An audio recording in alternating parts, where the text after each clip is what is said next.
All right. All right. So here is Salatin Anatomy and Physiology. It is an older anatomy and physiology book that is a collegiate book used for most healthcare professionals, and there's other brands out there too. All right. So what we're going to look at real quick, very brief override, is why ions matter in the body and what ionization does. So this isn't going to describe it. This is going to show you the chemistry of life. This is chapter 2. Most healthcare professionals that I've worked with this isn't even discussed in their offices. All right, so we have the atomic structure. The elements of the body, we've got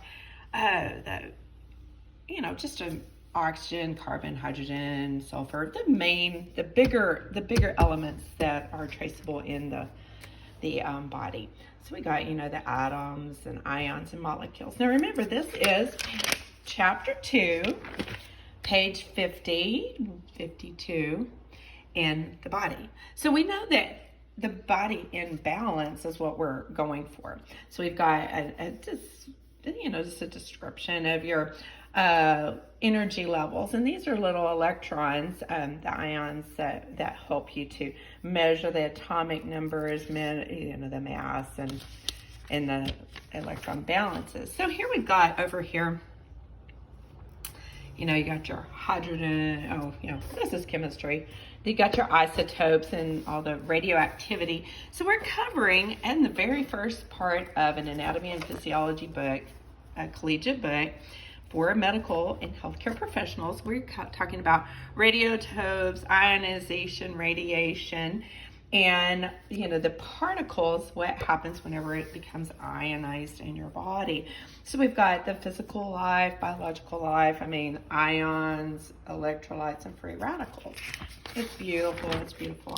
I get so excited about this. So here we go through another, I'm not sure I got pictures of this. I'm trying to be able to show you guys, have little glimpses of pictures for you. So we've got electrolytes. We know that the body won't function without electrolytes. And so if we have too much sugar, if we have too much positive ions, positive energy, then our body, basically our sodium potassium pump, gets stuck. So whenever we have that we need more negative ions. Now granted, you don't need too many negative ions, but if you have too many positive ions, it's like having too much of a good thing. It gets stuck in sludge.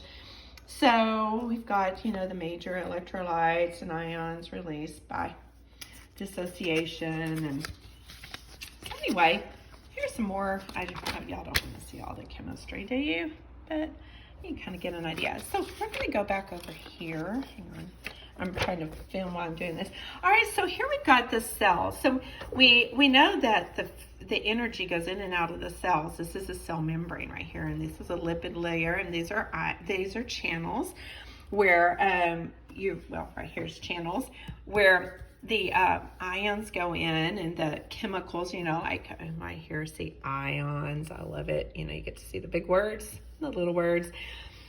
So all of these channels is how we get the enzymes in and out, the ions, the energy. It's kind of like little gates into the body, into the cell. So we go into, I love the Krebs cycle. This is not the Krebs cycle, but it's a little part of ATP that kind of shows how the energy breakdown is, and that's a much more complicated area. That goes with the second messenger systems. I tried to tag. Here's another electrophysiology is what we're going to go into. This one right here. What is that? Well, of course, we got the junctions. If you have like myasthenia gravis or ALS or MS or any kind of autoimmune degenerative disease, this is where the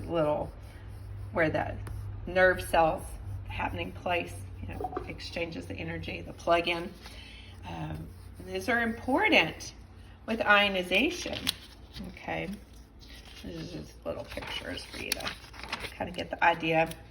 So we got electrical excitable cells, electrophysiology, and it's a key to understanding the nervous activity of the heartbeat and other physiological phenomena.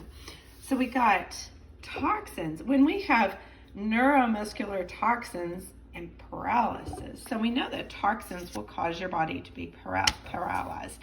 So as a massage therapist, I know when my clients came in and I worked on them and we just could not seem to get some of that action going, even when they go to a good chiropractor and they're eating well, there's possibility there is something clogging their system, and that goes in the methylation process. We're not going to go over that. So the polarized, repolarized, depolarized, you know, the big words. I love that. And the action potential. That is where you have to have enough movement and enough nutrients and enough all this stuff to make your muscle actually work. So we know we have to move the body as well as nutritionally take care of the body to create that action potential. So we have words like excitation, the end plate potential. There's going to be voltage somewhere in here. We got the excitation, contraction, coupling. So we know that all of the body is chemistry. It's so much electricity going on. I love pictures, and if I'm not careful, I can make a few hours of this. So we even go into the bridging across for the massage therapists. A lot of us, we had this in, I'll have to dig my books out, in massage therapy, where we talk about the action potential of the myosin and actin and the sarcomeres and how the muscle cells actually work and how to relax. And as a massage therapist and teaching yoga and Pilates, you've got to know how to cause the body to relax. And so, you know, like you've got to tension, you've got to create tension on this, but that goes into a whole nother area. I get so excited. So then we also have, you know, some of the diseases whenever you have got toxins built up, neurotoxins like the muscular dystrophy and myasthenia gravis, and so we've got lots of interesting things, and I have to stop now because I will get excited because I truly think I should be teaching anatomy and physiology, but I don't just like the basics. I like to go into the basics to really get the fundamentals. So here's a very brief overview of Level 1 Anatomy and Physiology. The book, I think this covers Level 1 through 4, Level 1 through 2 for sure. All right, any questions?